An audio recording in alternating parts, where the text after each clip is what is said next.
adding practice time or taking away practice time. All that stuff sounds like it's going to be on the table. Yeah, I have no idea what all that they're going to actually put on the table and discuss. I'm sure they'll hopefully they got a that smart people that really understand this world, not people that are making decisions that don't understand this world. That's sometimes when we have problems and we get where we are. But it needs to be people that really have an understanding of what it takes to prepare and what it's like for these young men. Wherever they go with that, we'll all sit back and respond. And I'm sure at some point we'll have an opinion. But right now I don't really know what their plan is. Bottom line is this a good change for college football at this level? Yeah, I think it is. Only time will tell. We may look back 5 years from now and say that was the dumbest thing ever happened. But I definitely think this is a positive, because I think it's going to ultimately bring about some positive change. It already has. Just the conversation of it has already brought about positive change. But we got to be careful to make sure there's a good balance and that we don't lose sight of what college football is all about and the model of college football and those core values. I think that is the critical thing. So, we can't get too far one way or the other. It needs to be a good balance, and that's why you need a bunch of smart people that are sitting in there. And then whatever the decisions are, then they need to listen, to feedback and all that, and then come up with a good plan and everybody push forward. But it seems like a good thing to me. Again, we'll see where it goes 5 years from now. I read one of the composition of the committee that's going to be the sounding board will include current players each year. That's good. I think that's really good. Just structurally, as far as how they come about some of that stuff, I think that's which gets to your thing about listening. Yeah, absolutely. Allowing people to have a vested interest, and to do that, I think everybody needs a voice, and with that, they can come up with good solutions. Unrelated, I want to see from you about the charity event that Nuke and Jarvis going to have their hands in Sunday in Central. No. I didn't know if you heard anything about I have not. Okay, they're doing a backpack giveaway for kids. I was just going to get your thoughts on them and kind of give them back.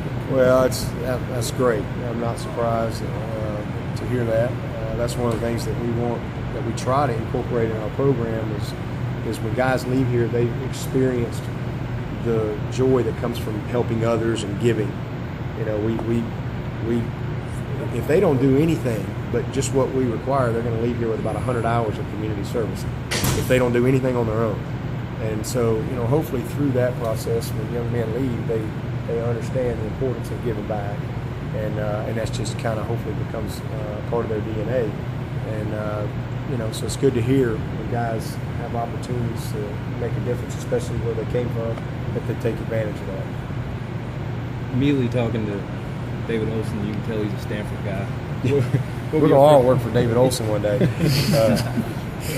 He's sharp. What were your first impressions of him, and how could he help in that? Just what I thought he would be.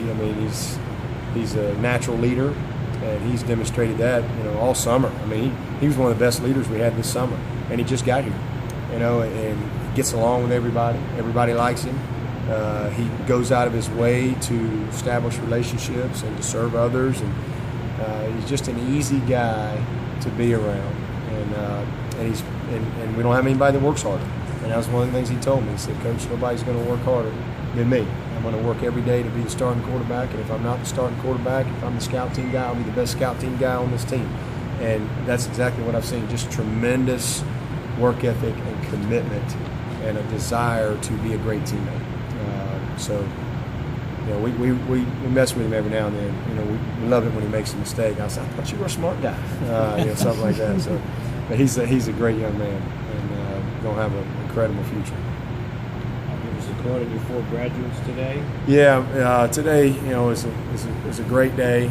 I hate it's raining, but it's not raining over there in Little John. I promise you. It's raining tears, maybe. It's great to see guys finish. And really happy for Vic Beasley and Martin Jenkins and Reed Webster, I think, graduating for the second time. He graduated the first time in about 3 years. Now he's graduating again. Taylor Watson was another one that graduated today. We had some that graduated in May as well. Kalen graduated last December. Not Kalen, but Josh Watson graduated last December. So pretty much all of them, I think all but 2 will have their degree by December. And those 2 just will have a couple classes left in the spring. So it's, that's what it's all about. Never gets old. And then Dwayne Allen, and that's great. I appreciate the Colts. I'm sure they had to give him a couple of days off or whatever so he could come and participate. But what a big deal that is. And for me, it just makes me smile all over, inside and outside, because I know where Dwayne Allen came from, and I know how he was when he walked onto this campus. And to see that young man, leave but still stay committed to finishing his degree is awesome.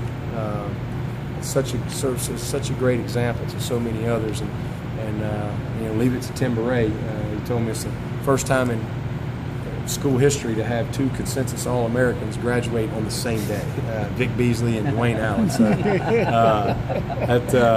there's a Tim Beretism for you right there. But that's pretty neat, That's pretty neat.